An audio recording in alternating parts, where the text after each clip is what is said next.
తెలియని దాన్ని తెలుసుకోవడమే ఇక్కడ తెలియటం, అక్కడ తెలియని దాన్ని తెలుసుకోకపోవడం అద్భుతమైన విషయం. అది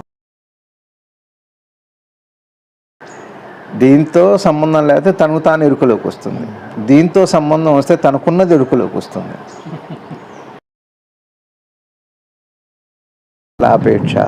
అందుకనే ఫలాన్ని కోరుకోకున్నట్టం కాదు, ఫలం ఏమిటి కోరుకోవటం ఏమిటి అని తెలిసినప్పుడు మనసుకు వచ్చే ఆ ప్రశాంతత, ఆ నిశ్చలత తను పోగొట్టుకుంటుందని